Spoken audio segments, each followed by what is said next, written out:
Alright, we're going to start off giving all praises to Yahweh, Bahashem, Yahweh Shai, Bahashem, Kakadash. Yahweh been the name of the Heavenly Father. Yahweh Shai been the name of His only begotten Son, who they ignorantly call Jesus Christ.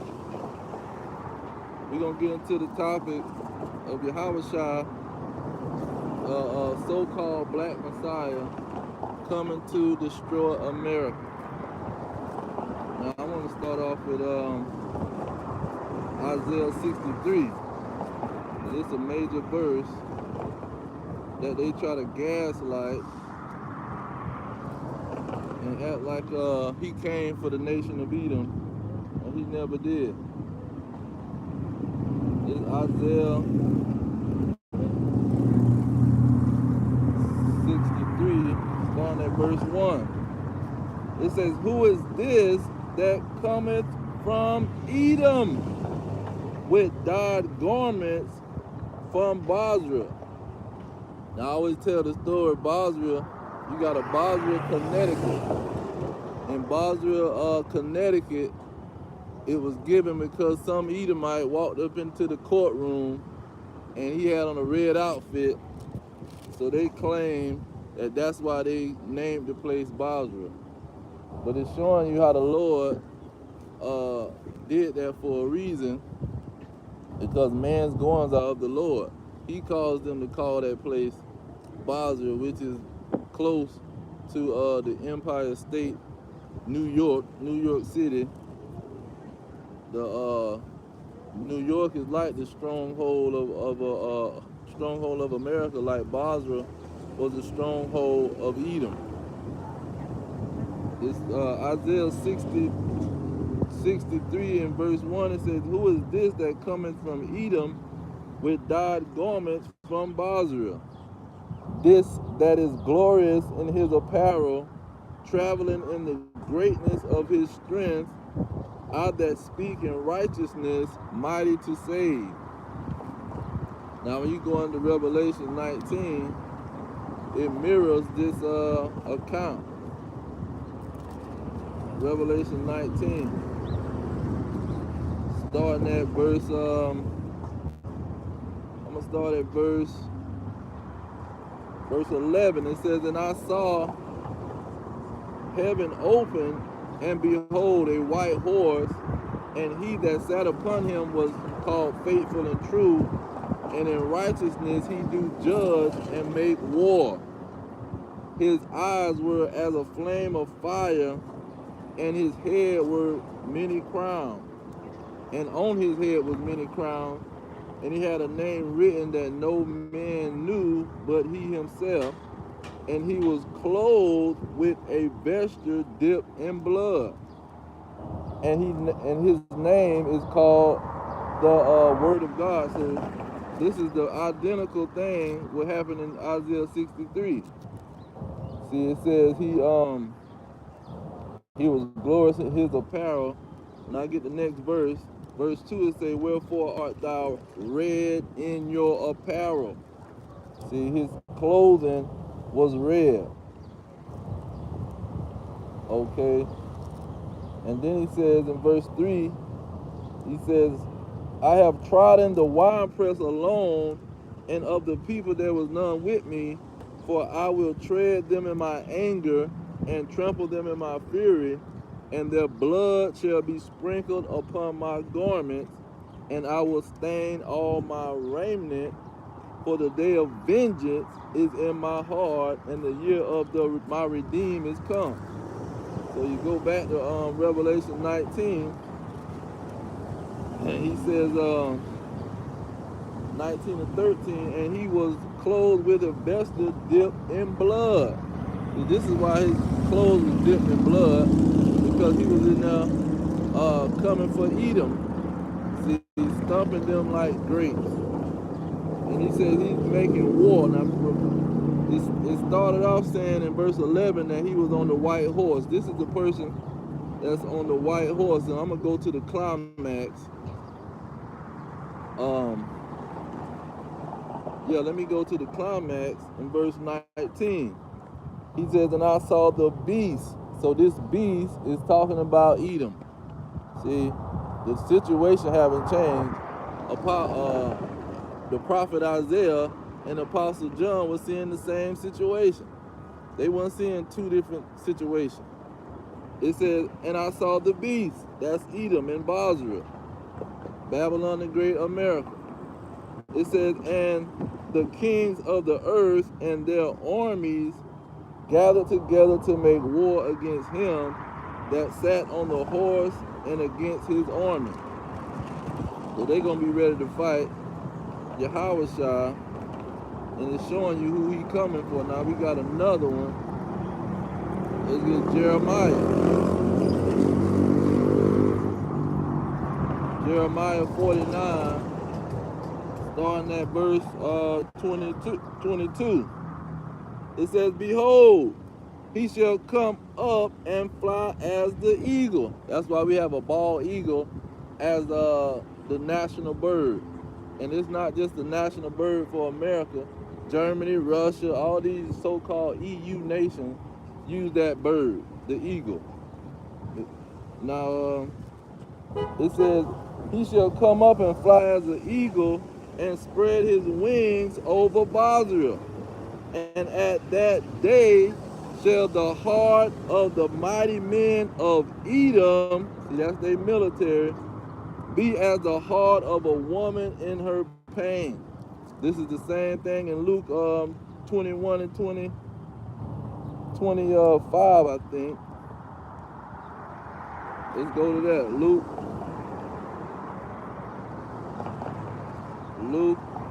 21. Mind you, Luke wrote his book after Apostle Paul. And, after Yahweh had died and went to the right hand of the Lord.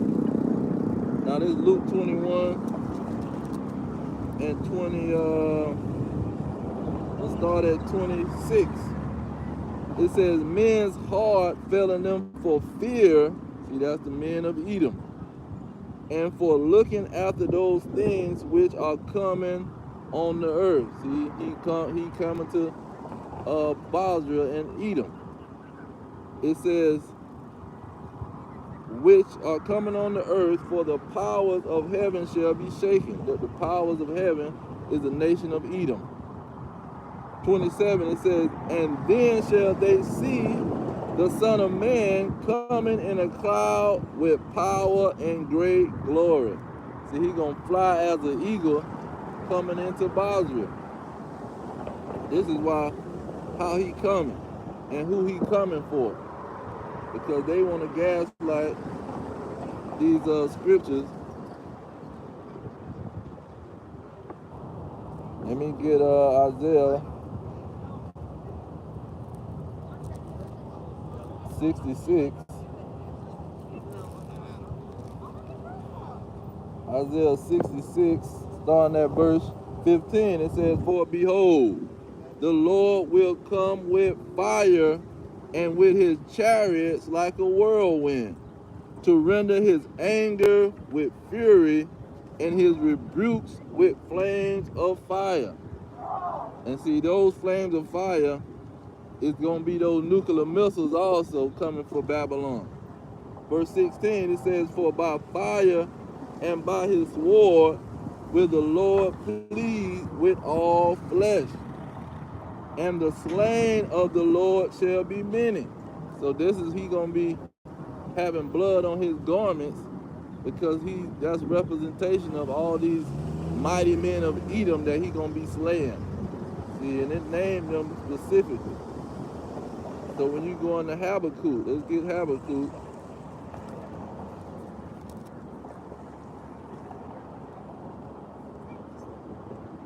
This is Habakkuk chapter 3. And I want to get those chariots.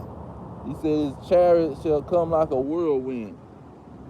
Verse 8, it says, was the Lord displeased? This is Habakkuk 3, chapter 3, verse 8. Was the Lord displeased against the rivers? Was your anger against the rivers? Was your wrath against the sea? Those seeds represent nations. It says, where we at? Against the sea that thou did ride upon your horses and your chariots of salvation. So he gonna be coming in great glory on chariots. That's what them clouds was. See, he was gonna be coming in with clouds with great glory. Those are chariots he coming in. And I'm gonna get to the point in verse 16. He says, when I heard, my belly trembled, my lips quivered at the voice. Rottenness entered into my bones. I trembled in myself. Okay, that I might rest in the day of trouble. This that tribulation. See that great tribulation, when Yahweh shall coming back to save the elect. It says, when he come up unto the people, he will invade them with his troops. See, he gonna come with these chariots and the angels and the Israelites to invade this Babylon the Great, America, and these other nations. Now I'm gonna get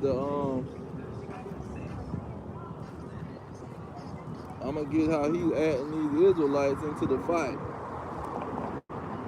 He's not just coming by himself. This is Jeremiah 50. Jeremiah 51. And this, I'm gonna get the context of when the Israelites coming for this battle. See, it's gonna be in a certain place. This Jeremiah 50. Let me get 50. Jeremiah 50 first, and I'm gonna get 33 to get the context. It's Jeremiah 50 and 33.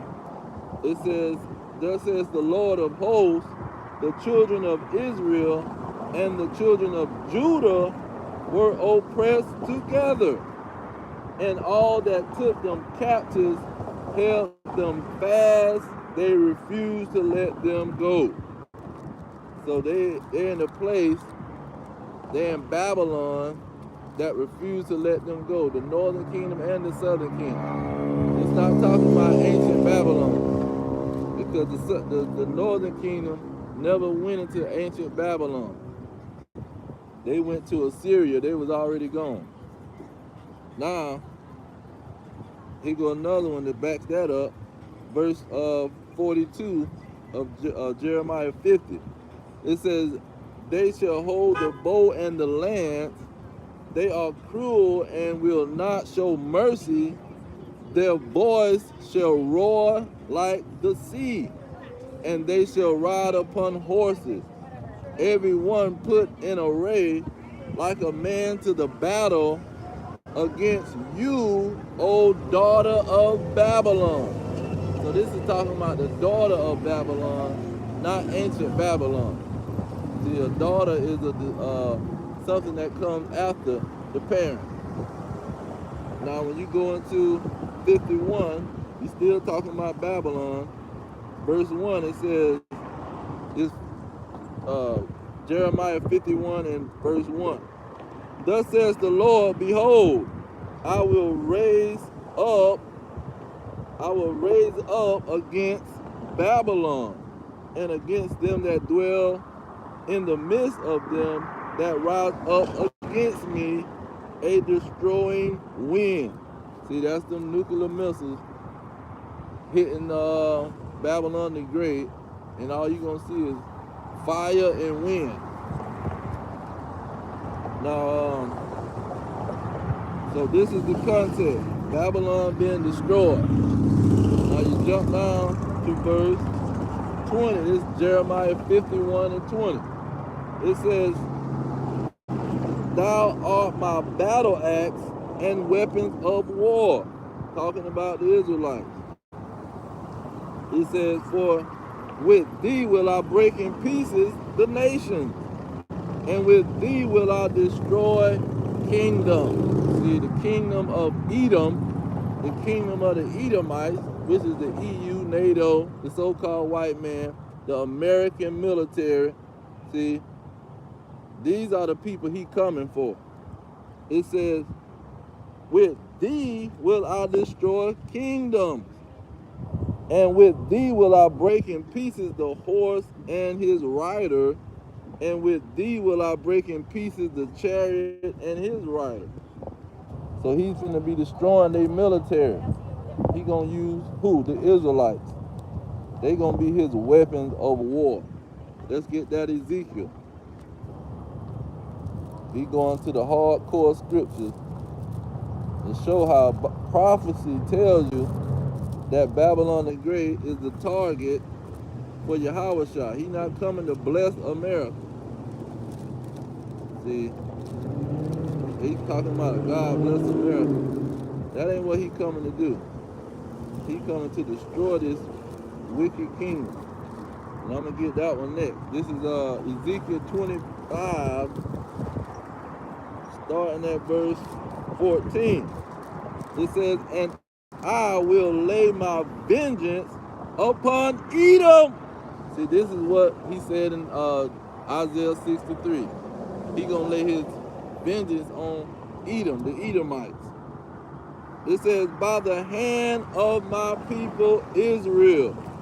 Okay, and what he said, vengeance, this is the time of vengeance. This is the, I don't want to butcher it, 63, he says, it's 63 and 4 of Isaiah.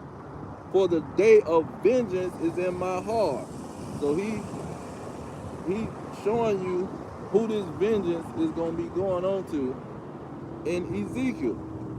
He says, it says, by the hand of my people Israel, and they shall do in Edom according to my anger and according to my fury, and they shall know my vengeance, says the Lord God. See, he finna put the Israelites up, and they gonna be battling these Edomites, destroying their kingdom. I'm gonna jump down to 17. It's Ezekiel 25 and 17. And I will execute great vengeance upon them with furious rebukes, and they shall know that I am the Lord when I shall lay my vengeance upon them. See, this is why the Macronites wanted to get rid of the scriptures. Oh no, that old God in the so-called Old Testament, because they didn't want to come up with this Old Testament crap in 144 AD. The Macronites, or whatever he want to call himself, talking about the Paul is the leader of the new God, of the God of Jesus in the New Testament. In the Old Testament, that's a whole nother God, a vengeful, hateful God, see, that Yahweh shall come to save us from, which is a bold-faced lie. But the Christians regurgitating that mess that he was saying way back in 144 AD. Now, let's get it in the gospel, because he said the same thing in the gospel.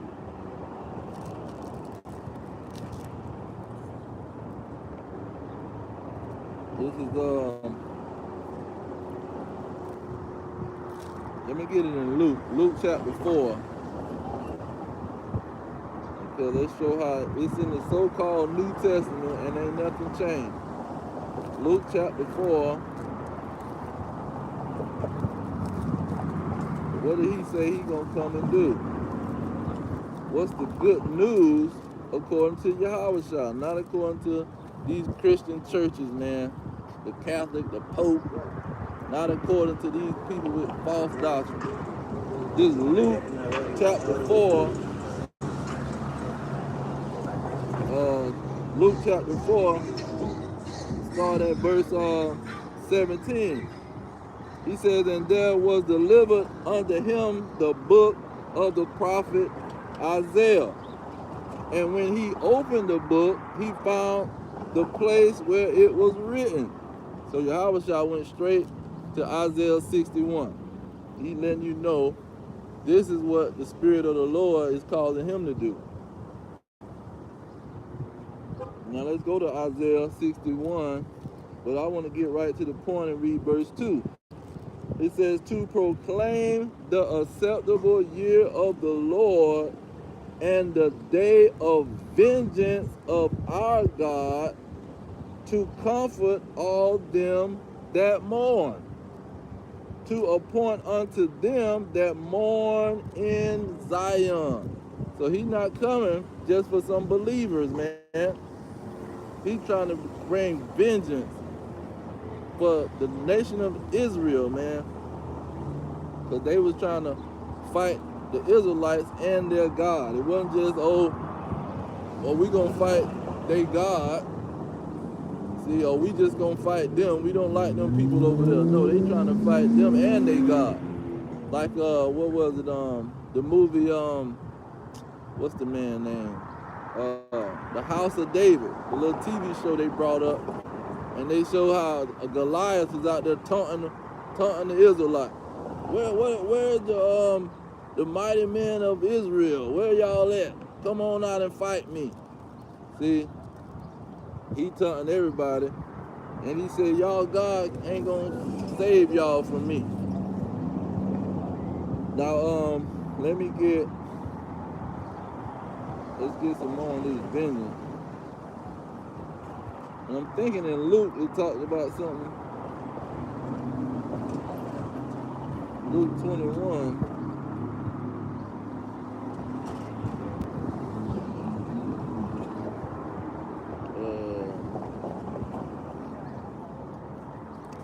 Let me get that Revelation chapter 1. See, he say who he coming back for, because there's a certain people that he on a mission to get. And the Edomites always been harassing the Israelites, man. This ain't something new. They've been harassing the Israelites forever. But this Revelation chapter 1, starting at verse 7 to get right to the point, it says, behold, he cometh with clouds. That's them chariots, like in Habakkuk 3 and chapter verse 8, where it says the chariots of salvation. It says, he cometh with clouds, and every eye shall see him, and they also which pierced him. Who pierced him? See, the Edomites, Edom, the so-called white man. They the one pierced him. See, the Israelites say, man, we can't do nothing to him. See, that's against our law to try to kill somebody, man. That's against our law to punish this man or do anything to him. They had to give him to the Edomites. He says, and they also which pierce him, and all kindreds of the earth shall wail because of him. See, they gonna know he coming to destroy these people. He coming to get vengeance on their behind. And let's get that in 2 Thessalonians.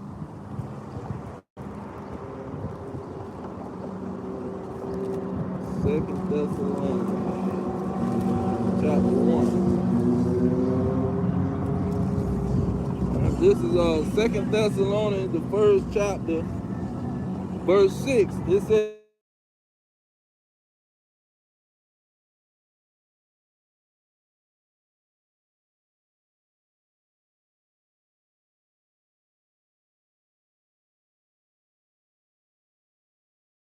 don't worry. It says, and to you who trouble, rest with us when the Lord Yahushua shall be revealed from heaven with his mighty angels in flaming fire, taking vengeance on them that know not the Most High. The people that pierced his behind, man. The Roman Edomites, the so-called white man. See, this is who he coming for. It says, and that obey not the gospel of our Lord Yahushua Mashiach. Now, first of all, this gonna be them 2/3 that want to choose these Edomites. See, they gonna choose the image of the they enemy and they oppressor, and it's gonna blind they behind to the whole situation. They being deceived, believing that it don't matter, but it's a major trick. But let's go to the beginning of when the war started between, or when the war was declared, that it wasn't gonna stop, and it was gonna be all the way in the end. These two nations gonna be fighting each other, going to war. This is Exodus chapter 17, and I'm gonna get 14. It says, and the Lord said unto Moses, write this for a memorial in a book, and rehearse it in the ears of Joshua, for I will utterly put out the remembrance of Amalek from under heaven. So he planning on getting these Edomites. It says that Moses built an altar and called the name of it Yahweh Nisi, for he said, because the Lord hath sworn that the Lord will have war with Amalek from generation to generation. So he made a promise and swore that he gonna be fighting these Edomites from generation to generation. See, and he been fighting them, and he getting revenge from all these wars. Let's get at that Psalms 137, because they've been in the cut harassing the Israelites, man. Now, in that time, they were just coming out of Egypt, out of that major slavery, and who was waiting on them? The Edomites. Now, here go another time. I think they're either coming out of Babylon or something, and the Edomites is waiting on them. This is to get right to the point. Psalms 137, verse 7, it says, remember, O Lord, the children of Edom in the day of Jerusalem, who said, raise it, even to the foundation thereof. O daughter of Babylon. See, that's what he said in Jeremiah 51. Daughter of Babylon. It says, who ought to be destroyed, happy shall he be that reward you as you have served us. What is that? Reward you as you have served us. Revenge. Happy shall he be that get revenge on your behalf. See?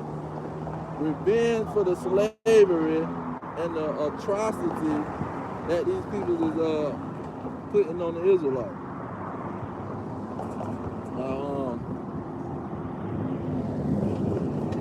That's a major one. I think it's another one. Zechariah. It kind of addressed the location of Babylon, the daughter of Babylon. It's Zechariah chapter 2, verse 1. Get in. No, I don't got no vengeance in verse 1. Well, hold on. Verse 1, chapter 1, Salaka. Zechariah chapter 1, it tells you who it's talking about in verse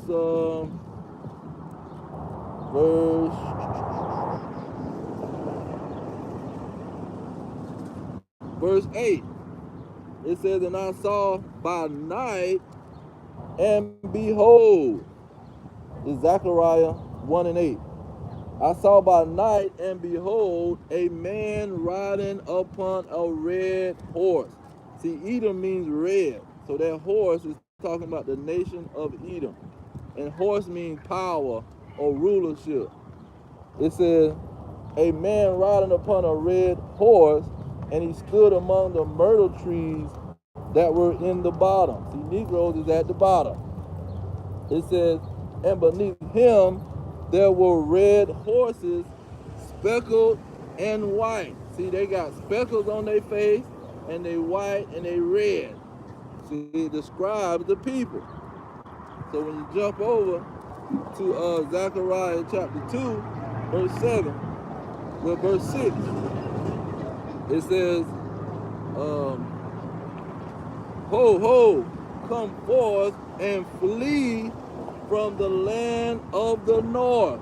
The land of the north is talking about North America in the northern hemisphere. See, Babylon the Great America. It says, the land of the north, says the Lord, for I have spread you abroad as the four winds of the heaven, and said of the heaven, says the Lord. Verse 7, deliver thyself, O Zion, that dwell with the daughter of Babylon. There you go with Psalms 137. O children of Israel, O daughter of Babylon. Same thing with Jeremiah 51. The daughter of Babylon. See, this is who the Israelites is going to be a weapon of war, a battle axe against these Edomites. And it identified the Edomites in chapter 1.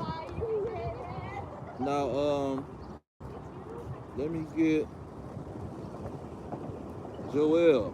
Joel goes in it just talks about the whole slave trade operation. It's Joel 3, starting at verse 1. It says, for behold, in those days and at that time when I shall bring again the captivity of Judah and Jerusalem. Okay.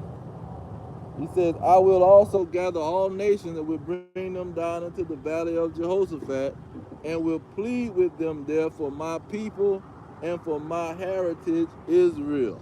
See, he pleading for a specific people, and he gonna say why he pleading for them. He didn't say, oh, he's pleading for Israel, and they're gonna try to do some kind of replacement theology and throw somebody else in there, which he once he described why he doing it, that's showing you he's doing it for the specific people because it was done to them. It wasn't done to a Christian church or a Muslim mosque. It says, who they have scattered among the nations. When you go to Zechariah, it talks about that red horse. See, red freckles, red face, pale face. See, they were the ones scattering the Israelites. It says, who they have scattered among the nations and parted my land. And they have cast lots for my people. That's an auction block. See, you on the auction block talking about sold to the highest bidder. See, a wank and a buck. I got 13 bucks for sale. It says, and have given a boy for an harlot. See, they're a bunch of perverts, man. That's why they got pervert clubs all over the place. It says, and sold a girl for wine that they might drink. See, that's who was picking out the sugar cane, making the rum, making the liquor. See, for these jokers to get drunk. They drinking like 7 gallons of liquor a day, man. Here in Babylon the Great America. Verse 4, it says, yeah, and what have ye to do with me, O Tyre and Zidon, and all the coast of Palestine? Now that Tyre and Zidon, I went in on that today because when Herod, the Edomite, the so-called white man, Herod, he up there talking about, he was doing something on his throne. So the Hamites sitting around talking about, oh, he's got a voice like God. See, Tyre and Zidon, he got a voice like God. See, and the angel came and smoked his behind, and maggots and worms been eating up his body. It says, O Tyre and Zidon and all the coasts of Palestine. That's these Hamite Africans. See, with the transatlantic slave trade, with the door of no return, chaining up 300 Negroes a pop to give them to the so-called white men. Then you got the sub-Saharan slave trade, where these Arabs still doing the thing to this day. See, they didn't never stop the slavery, man. Because we don't know what's going on over there in the country. It says, will ye render me a recompense? And if you recompense me swiftly and speedily, will I return your recompense upon your own head. See, that's that vengeance that Yahweh shall coming with. See, he coming for a recompense. It says, because ye have taken my silver and my gold and have carried into your temples my goodly pleasant things. And the children also of Judah and the children of Jerusalem have you sold unto the Grecians, that they may remove them far from their border. So you weren't selling them and they stayed in their land. You took them to a whole nother land that's far away. Babylon the Great, America.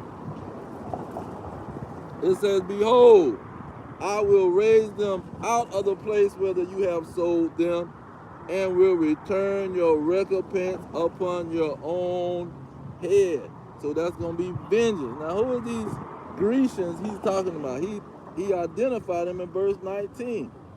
He says, Egypt shall be a desolation, and Edom shall be a desolate wilderness for the violence against the children of Judah, because they have shed innocent blood in their land. So this is why he's coming for them. Now that's going to take me to Ezekiel. Ezekiel 35. And he says shed innocent blood. This is Ezekiel 35. And let's start with verse 4.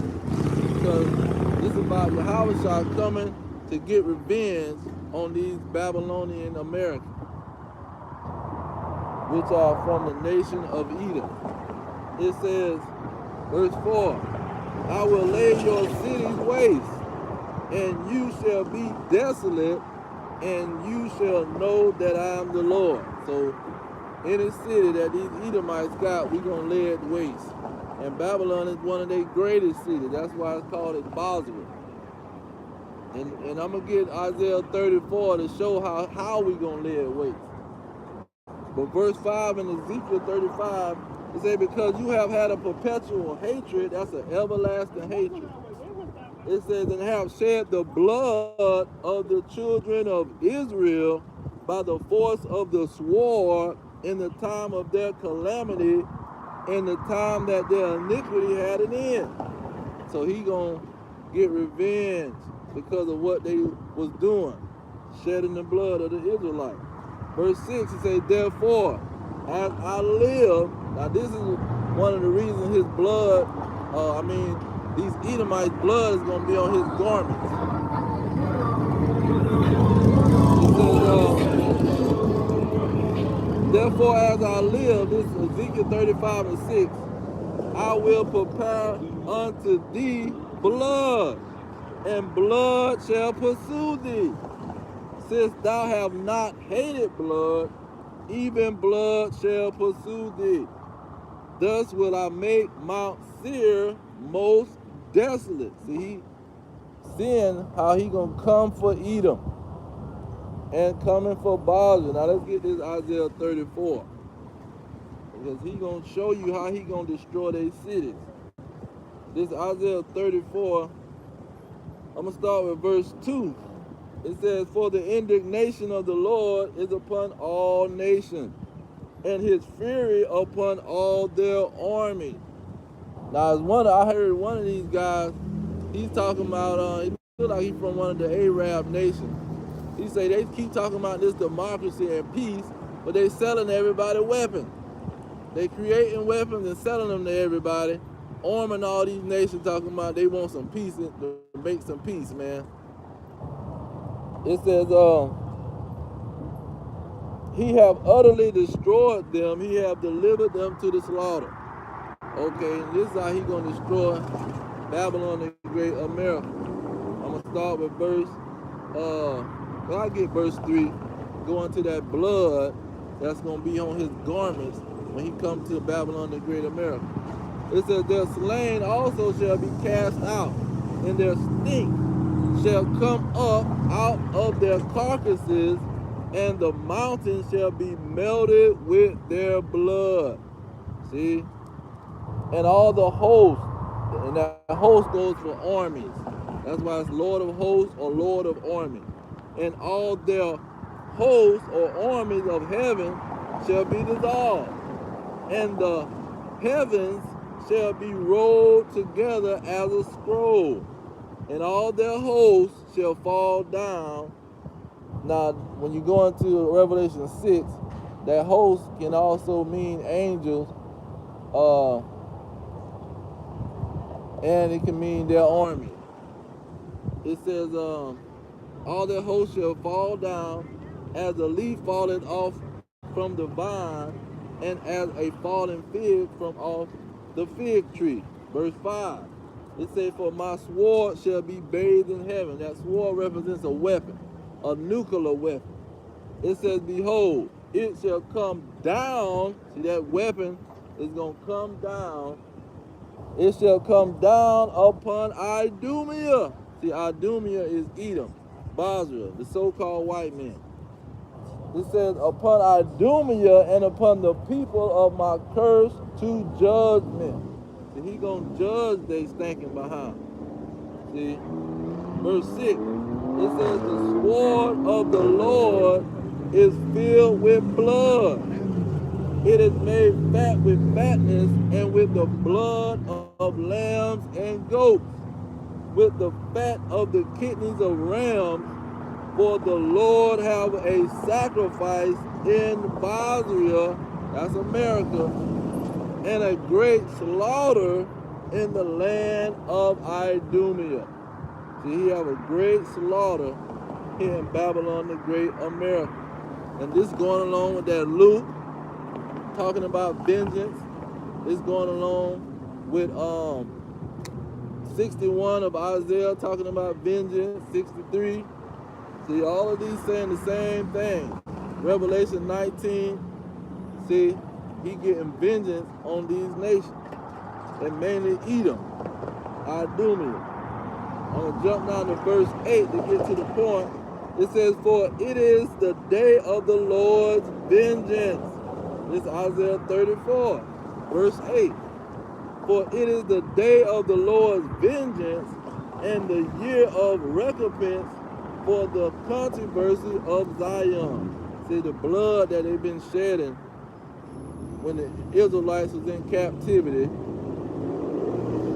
This is what the vengeance is all about. He's getting the recompense, which is a righteous thing when it comes to God. Now let me go back to Luke. Let's get Luke one more time. This is Luke,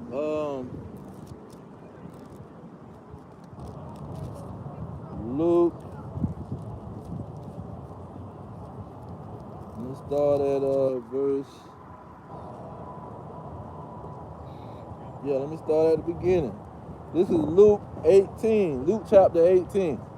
It says, and he spake a parable unto them to this end, that men ought always to pray and not to faint, saying, there was in a city a judge, and that city is Babylon the Great, America, which feareth not God. See, they don't fear God in this place. They walk around butt naked. See, it says, which feareth not God, neither regardeth man. See, they don't care about what nobody got to say. See, America make me free. I can do whatever I want to do. It says, and there was a widow in that city, and she came unto him, saying, avenge me of my adversary. See, get some revenge on my slave master. Get some revenge on these elites that's running this system through the CIA and the FBI, see, and every other kind of institute full of racism and hypocrisy and what you call it, discrimination. It says, avenge me of my adversary. and he would not for a while. So we've been here 350 plus years, and the captivity been going on a long time, but it's not going to go on forever. He says, um, and he would not for a long time, for a while, Salaki. It says, but afterwards he said within himself, though I fear not God nor regard man. This is talking about the people of this city, Babylon. Yet because this widow troubled me, I'll Salakia. Yeah, that's now it's about verse 5 is talking about the Lord. Yet because this widow troubled me, I will avenge her, lest by her continual coming she weary me. And the Lord said, hear what the unjust judge said, and shall not God avenge his own elect, which cry day and night unto him, though he bear long with them? I tell you that he will avenge them speedily. Nevertheless, the Son of Man cometh, when the Son of Man cometh, see, he coming for revenge, for his elect, not no Christian church and all that Jehovah wickedness and Muslim mosque. It says, shall he find faith on the earth? So this is what the faith is all about. Is he gonna come back with the vengeance? Now let's get that in Revelation. Revelation 13. Revelation 13, starting at verse 9, it says, if any man have an ear, let him hear. Meaning anybody understand. He that leadeth into captivity shall go into captivity. See, he that killeth with the sword must be killed with the sword. Here is the patience and the faith of the saints, because the saints went into captivity. Everybody didn't go into captivity. See, everybody didn't get kicked out of their homeland and went into captivity in somebody else's land. So I don't know how these people think they some saints. They can be a holy nation. You not the holy nation that went into slavery, man. The saints, they got the faith of getting revenge on their enemies. Let me get that in Deuteronomy. Deuteronomy chapter 30. I'm going to start with verse 1. Deuteronomy 30 and 1. It says, and it shall come to pass when all these things are come upon thee. What's coming upon the Israelites? The blessing and the curse. So they're going to go through both of them. It says, which I have set before you, and you shall call them to mind among all the nations. That means you already in the curse. Because the curse puts you in all these other nations. The blessing puts you in your homeland, ruling over all the nations. So you in the curse, you going to call it to mind when you dealing in the curse. You in slavery. It says, and thou call them to mind, and thou shalt call them to mind among all the nations, whether the Lord have driven you. See, put you on a slave ship and got your enemy to take you away to a whole nother land. It says, and shall return upon the Lord your God, and shall obey his voice according to all that I command thee this day, thou and thy children, with all your heart and with all your soul, that then the Lord your God will turn your captivity and have compassion upon you, and will return and gather you from all the nations, whether the Lord have scattered you. See, they gonna call to mind in their captivity. When they done got scattered, not when they're in their homeland blessed, they gonna call to mind, oh, you know what? We was cursed. This is a curse. No, they're going to be in the curse and they're going to call it divine. What the blessing means and what the curse means, that's Deuteronomy 28. They're going to get into Deuteronomy 28. That's going to be the whole conversation of the whole earth.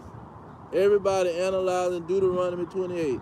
Nobody was analyzing Deuteronomy 28 before the Israelites start to get in high numbers and start taking over the internet and start proclaiming the good news throughout all these nations through the World Wide Web.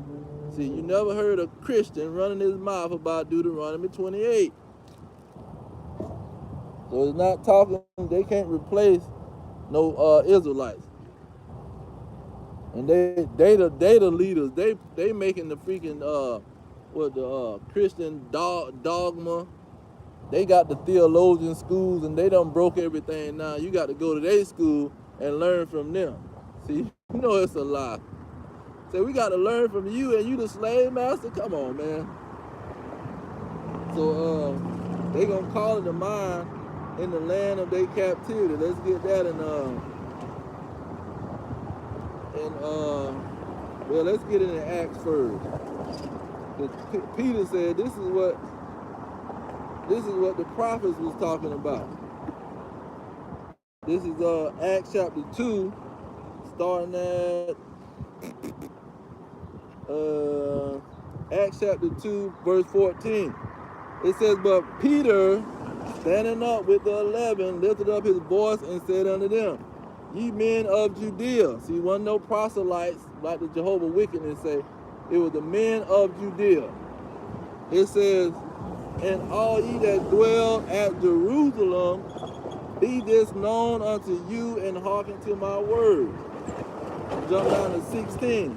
It said, but this is that which was spoken by the prophet Joel, and it shall come to pass in the last days, says the Most High, I will pour out my spirit upon all flesh, and your sons and your daughters shall prophesy. See, they're going to understand that Deuteronomy 28 is a prophecy, talking about their slave trade, talking about their captivity. It says, and your young men shall see visions. See, oh, this is what we're going through. Deuteronomy 28. It says, and your old men shall dream dreams. Here go the slaves part. Verse 18, it says, and my servants, and on my servants and on my handmaid. That's talking about bondman and bondwoman. You is a whole slave. See, they emancipated you from the private sector to the public sector, to the governmental sector. The private people own you. A private person can own you. Not only the government can own you. It says, on my servants, and when you go into the Greek, that's what that servants and handmaids gonna mean. It ain't gonna switch up just because it's the New Testament. And he quoting the Old Testament, so in the Hebrew, it means bondman and bondwoman too. It says, I will pour out in those days of my spirit. So on the slave woman, on the slave man, they gonna get the Holy Spirit. Ain't gonna be no random Holy Spirit. It says, I will pour out in those days of my spirit, and they shall prophesy. So they're going to go back to Deuteronomy 28 and say, oh, this prophecy, and it's talking about us. We was the ones on the slave ship. We was the ones, we the ones. Let's get Deuteronomy 28 and 48. That's the whole, in a nutshell. And is it 28? Yeah, 28. And let me get 46 too, because they love to act like it happened one time. It already happened. You talking about something that they went into captivity so many times. Say, okay, let's see how long it's supposed to last. This is Deuteronomy 28:46. It says, and they shall be upon you for a sign and for a wonder, and upon your seed forever. See, you always gonna be going through these curses. These curses ain't gonna go away until Yahweh shall come and save you. Now I'll jump down to verse 48. It says, therefore you shall serve your enemies. You're gonna be under an enemy government. See, an enemy Congress, what you call the Senate. See, they gonna be your enemies plotting on your downfall. With their CIA and their FBI putting drugs in your neighborhood, making movies to tell you a bunch of lies. It says, therefore shall you serve your enemies, which the Lord shall send against you, in hunger, and in thirst, and in nakedness, and in want of all things. You're not going to have a business that's going to prosper. See, you're not going to have some empire, no enterprise that's going to prosper to all your people. You're going to be under their businesses, under their corporation, under their government. It says, 48. And in want of all things, and he shall put a yoke of iron upon your neck. See, I'm going to put a yoke of iron.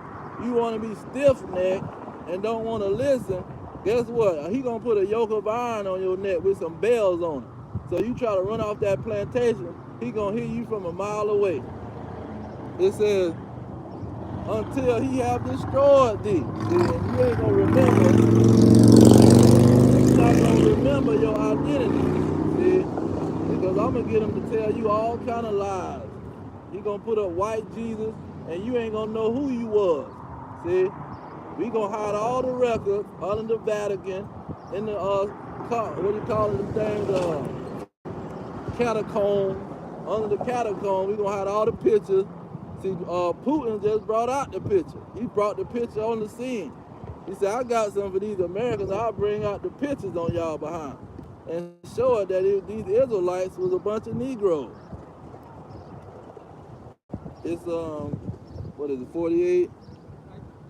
49, it says, and the Lord shall bring a nation against you from far. See, we going to get in a boat, and we going to go all the way over there to come down there from Spain to the west coast of Africa and start buying you Negroes. It says, the Lord shall bring a nation against you from far, from the end of the earth, as swift as the eagle flieth. See, there go that eagle again, representing the so-called white man, the bald eagle, the American bald eagle. It says, as swift as the eagle flieth, a nation whose tongue thou shalt not understand. Verse 50. A nation of fierce countenance, which shall not regard the person of old, nor show favor to the young. See, the baby's gonna be in the cotton field. Them old women gonna be in the cotton field picking cotton. They gonna be in the sugar cane field chopping down them sugar cane and whatever other kind of field, picking grapes. That's what they got the Northern Kingdom doing now. See, they over there in California and on the West Coast picking almonds, picking grapes, pistachios. See, they picking all kind of crap. They doing the field work.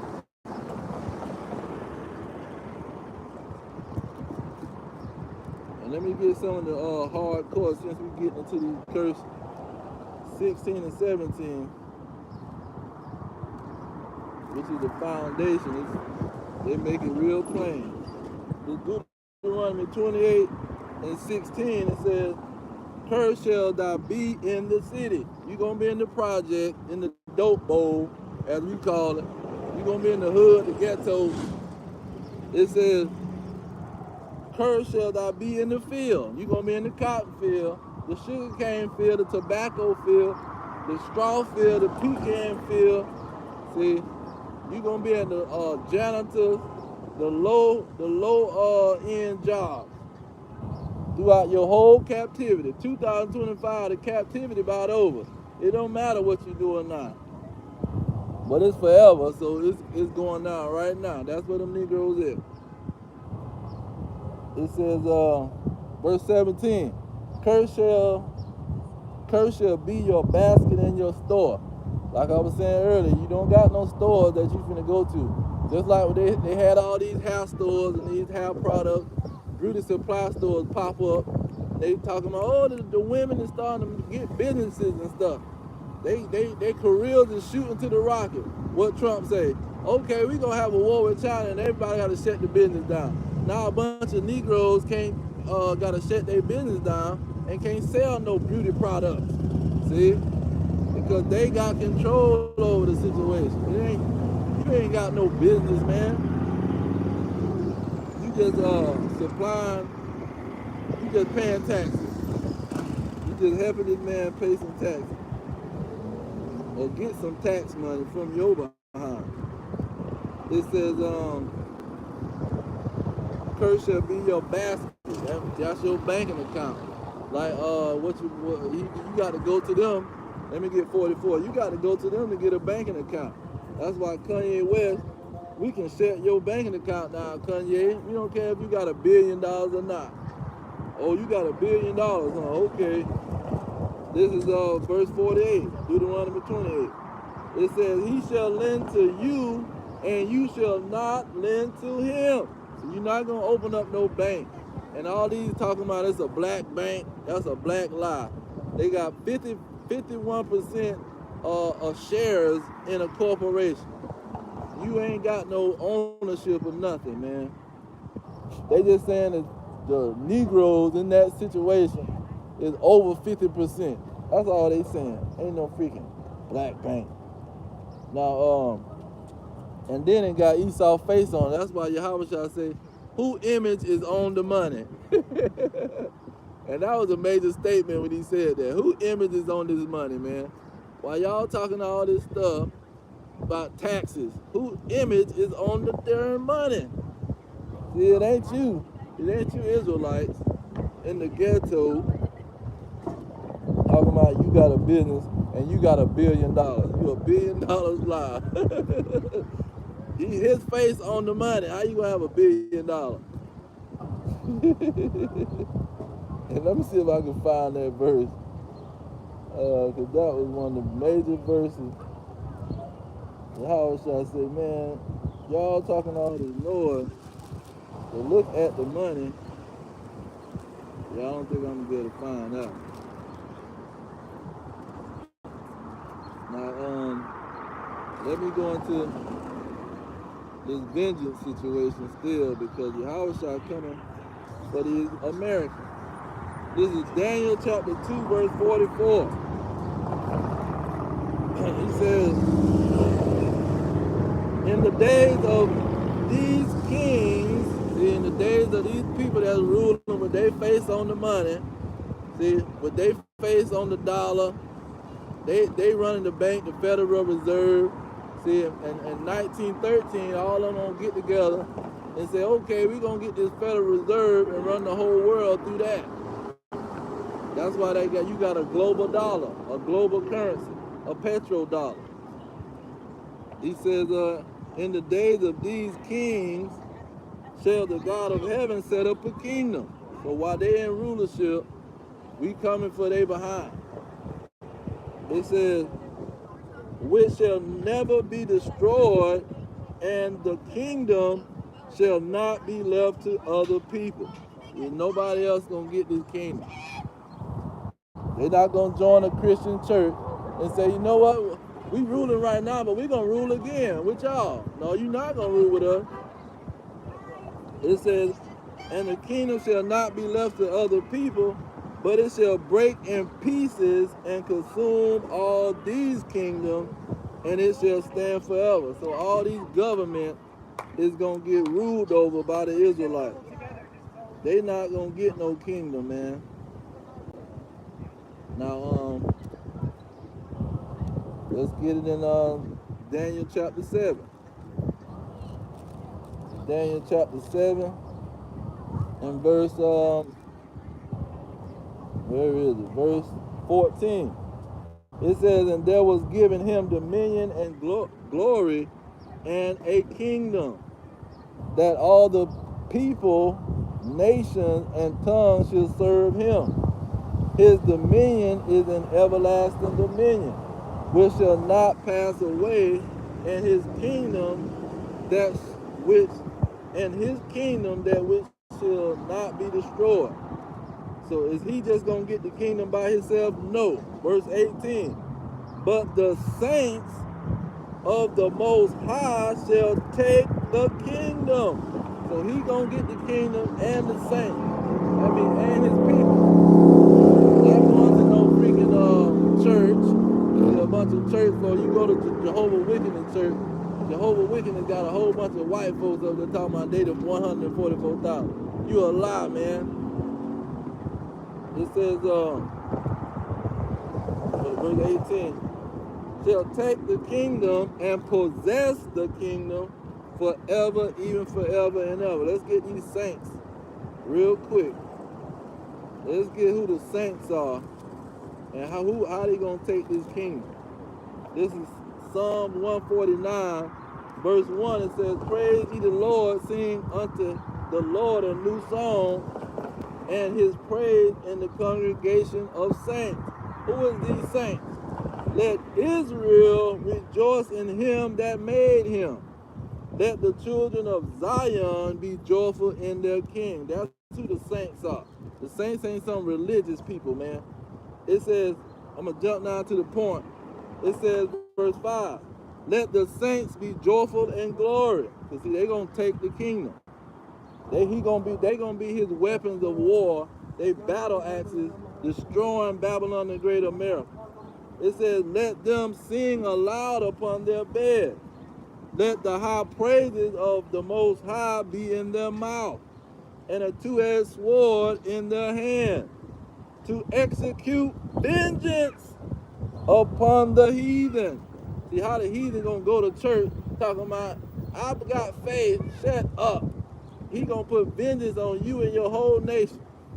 It says, execute vengeance upon the heathen and punishment upon the people, to bind their kings with chains. See, they kings going into chains.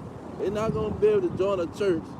See, and say, no, you know what? The kings over there, they went into chains under the Israelites, but we over here being good with the Israelites. Say, you a lie. All of them going into chains. To bind their kings with chains and their nobles with fetters of iron, to execute upon them the judgment written. This honor have all his saints. Who? Israel and the children of Zion. Not no freaking heathen and no Gentiles, man. They keep talking about a Gentile. Let me get that. I want to add that to my repertoire. They keep running their mouth talking about a Gentile, man. When you go into the Zondervan Bible Dictionary, their own people done created the mess. And look up nation. Don't look up Gentiles. Don't look up heathen. Look up nation. Because nation's going to be the real deal. It's going to tell you how they trying to lie with these words. And nation means tribes too. It don't just mean people and some heathen. This is a nation in the Zondervan Bible Dictionary. And Zondervan make all these Bibles out here.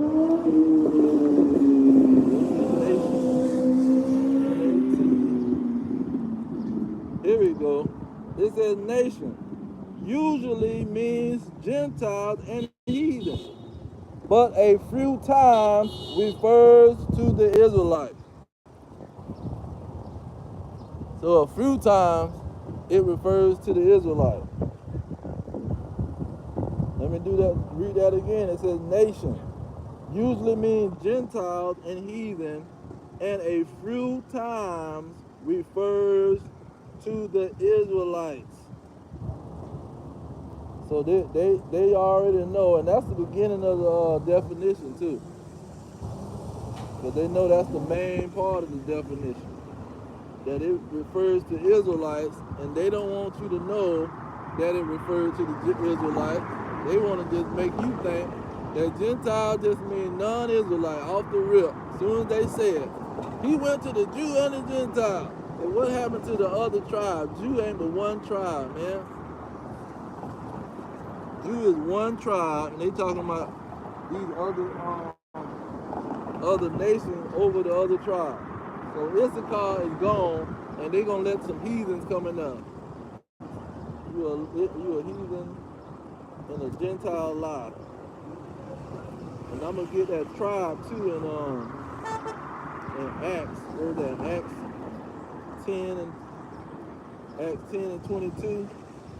It says, and they said, Cornelius the centurion, a just man and one that feared God and of good report.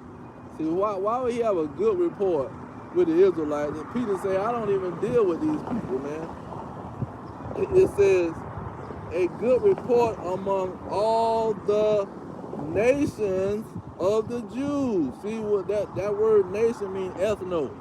So why are you using ethnos when it comes to ethnos of the Jews? That thing means tribes. And that word Jew, that's a new operation too, man. They don't just come up with all this stuff, but ethnos do not mean just no nation only, and it definitely don't mean no non-Israelite. It just means a tribe, nation, and then when you go into kindred in all them verses, Revelation 7 and 9, they're talking about a kindred. Kindred is going for tribes and the children of Israel. That's what kindred means. And you go into what? Revelation 5. It's talking about kindred. That's talking about the tribes of Israel. That's why that 144,000, they can learn the song of vengeance. See that? Because what King David said, they're going to learn a new song. And they're going to sing that song upon their bed. That new song is going to be that the Israelites is going to give vengeance on the heathen and have punishments on these people. Now let me get Yahushua in the Apocrypha. And he thought to come for these people. This is Second Ezra, what is it, 13 and 14. Second Ezra 13, I think. Yeah, I'm gonna start with verse 3. This Second Ezra 13 and 3, it says, and I beheld, and lo, that man waxed strong with the thousands of heaven. And when he turned his countenance to look, all the things trembled that were seen under him. Now what did Habakkuk say in Habakkuk 3 and 16? I trembled at my bones. See, I was trembling when I seen him come with his chariots of salvation, with his troops was invading this Babylon and Great America. I went to trembling. This verse 4, Second Ezra. It says, and when whosoever the voice went out of his mouth, all they burnt that heard his voice, like as the earth felleth when it fills the fire. So he was shooting out fire, man. He coming like what he said in Isaiah 66 and 15. He coming like coming with fire, with his chariots like a whirlwind.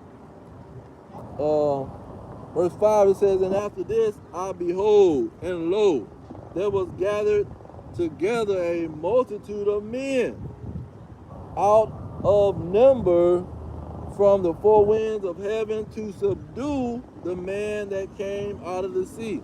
That's what Revelation 19 and 4 was talking about. 4 down to 19, where it says that the kings of the earth and the beasts and their armies is going to try to come for Yahushua when he comes. It says, verse 6, this is 2 Ezra 13 and 6. But I beheld, and lo, he had graven himself a great mountain. See, that chariot, like on Independence Day, it looked like a great mountain in the sky. He says, and flew upon it. So he flying on something that looked like a great mountain. He flying in the sky. He like on a he flying. He probably look like he on a surf. Well, I ain't gonna say that. They know it's Yahweh Shah, man. It says, where is it? 13 and 6. He flew upon it, but I would have seen the region or place where the hill was graven, and I could not. So he could, if it was a real mountain, he would have saw where it was coming from. But it wasn't connected to nothing. It was in the air, hovering. Verse 8, it says, and after this I beheld, and lo, all they which were gathered together to subdue him were so afraid, and yet durst fight. That's what in Jeremiah 49 and 22 it says that the mighty men of Edom was scared like a woman in her pain, woman in travail like she's pregnant, like a pregnant woman. That's how they gonna be acting.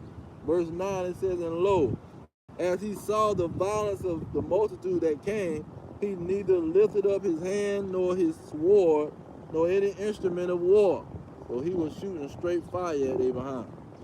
He says, but this verse 10, but only I saw that he sent out his mouth, he sent out of his mouth as it had been a blast of fire, and out of his lips a flaming breath, and out of his tongue he cast out sparks and tempest, and they were all mixed together.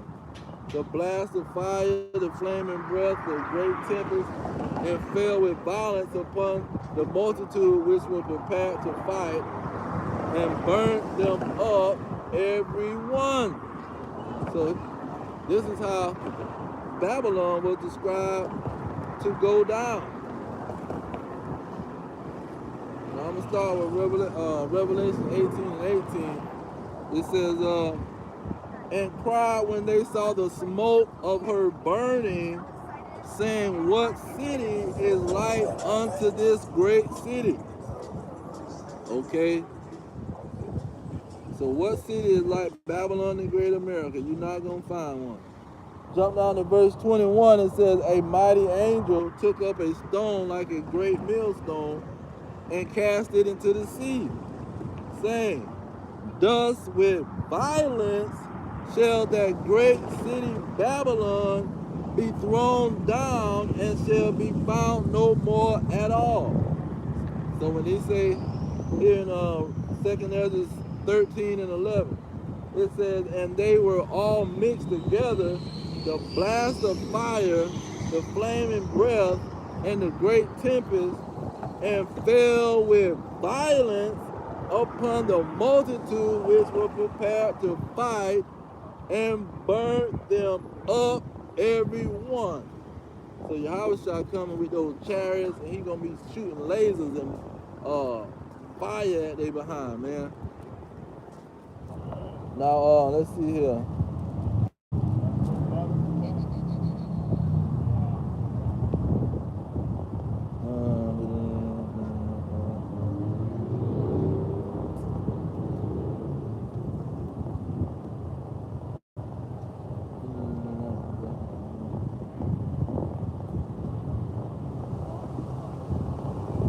Okay, yeah, and let me get Peter. This is second. Let me get 2 Peter 3. 2 Peter 3. Let's start with verse 7. In 2 Peter 3 and 7, it says, but the heavens and the earth, which are now by the same word, are kept in store, reserved unto fire. See, fire is going to be coming out and destroying Babylon the Great. It says, let's see how the fire is going to get here though. It says, reserved unto fire against the day of judgment and perdition of ungodly men. So we've been seeing the same vision about Yahushua coming to Babylon the Great America throughout all the prophets. It says, I'm going to jump down to 10. It says, but the day of the Lord will come as a thief in the night, in the which the heavens shall pass away with a great noise. What caused a great noise, man? A nuclear missile. This is how he gonna be blowing this place up. He gonna let them nukes come from Russia and all Iran, China, North Korea. They gonna come here and blow this place up. The other NATO members, they gonna be shooting all the missiles that they got to blow this place up. And they gonna be dropping it. Boom, boom, boom. That's gonna be the great noise. It says, and the elements shall melt with fervent heat, and the earth also, and the works that are therein shall be burnt up. Let me get that Malachi. See, this same situation is prophesied many times. Just like with Noah, he sent Noah out and said, warn these people, man. I'm not just going to let it rain and flood and just kill everybody, and I ain't going to give them a warning. And how long was Noah walking around building that ark and warning these people? See, I think it was 100+ years that he prophesying to them, warning them for 100+ years. I forgot the exact time. Let me get this Malachi 4:1.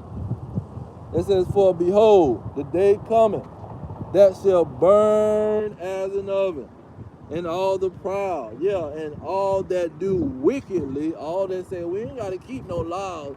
The white man say that we can just get rid of the law, and the Lord changed it when he died in Calvary. See, you a liar. It says, and all that do wickedly shall be stubble, and the day that cometh shall burn them up, says the Lord of hosts, that it shall leave neither root nor branch. So this is what's going to happen to these people, man. They thinking that the Lord going to let them get a pass. So no, this ain't going to, you ain't going to get no pass. No free pass. It's Zechariah 14:12. It says, and this shall be the plague wherewith the Lord will smite all the people that have fought against Jerusalem. Meaning all the people that have fought against the Israelites. He shed the blood of the children of Israel by the force of the sword. It says, their flesh shall consume away while they stand upon their feet. Like on Terminator, where you had the lady hugging onto the fence, and she burning. She burning while she grabbing the fence, and the flesh just rising up, and the bones still hanging on to the fence. See, while she on her feet standing up. That's how these wicked Babylonian Americans is gonna get blow up. It says, their flesh shall consume away while they stand upon their feet, and their eyes shall consume away in their holes, and their tongue shall consume away in their mouth. See, this is how they're going to be destroyed in Babylon the Great. Now, he's not going to burn up everybody. He's burning up these wicked behind people in Babylon. And then these other people, he finna do something to their behind. Let me get that in Isaiah. There's some people that's not gonna get destroyed by the nuclear missiles. It's these Babylonian Americans that's gonna get that punishment. Now this is Isaiah 24:20. Well, let me get 19. It's Isaiah 24:19. It says, the earth is utterly broken down. The earth is clean dissolved. the earth is moved exceedingly. So it's going when these missiles start hitting the earth, it's gonna be shaking this whole earth, man. That's what it said in what was that? We're gonna say it right here. Verse 20 it says, the earth shall reel to and fro like a drunken. See, it's gonna be like a drunk man. And the missiles starting to hit. Boom, boom, boom, boom. It says, and shall be removed like a cottage, and the transgression thereof shall be heavy upon it, and it shall fall and not rise again. Verse 21, and it shall come to pass in that day that the Lord shall punish the host of the high ones that are on high. I mean, they army. Just like he said in Revelation 19:19. It says, and the kings of the earth upon the earth. See, the beasts and the kings of the earth. See, he gonna be kicking they behind. It says, and they shall be gathered together as prisoners are gathered in the pit, and they shall be set up in the prison, and after many days shall be visited. So these elite, rich, elite trillionaires, billionaires, they gonna get chained up and threw in a pit. They gonna be in them bunkers down there trying to hide in the bunker. See, they making all kind of underground cities, thinking they gonna get away from these nuclear missiles. See, the atomic bomb, that ain't nothing. The nuclear missiles, man, it don't take a lot of them to destroy this place. That's why it's all gonna be in one place, and it's probably gonna be a hole. So it ain't gotta be no hole. Just anything on the surface and under the surface is gonna be destroyed because it's got radiation in it. So they're not gonna be able to survive the radiation, and you can't make no bunker that's gonna be able to hide from the radiation because you're gonna need some air, and you can't have no air filter down there. That radiation is gonna kick they behind. And because they got the movie called Fallout. I'm thinking it's called Fallout. And in America, they got all these bunkers where they can go hide at when they cause a nuclear holocaust to come and blow everybody up, so their business can prosper. Where's my other one at?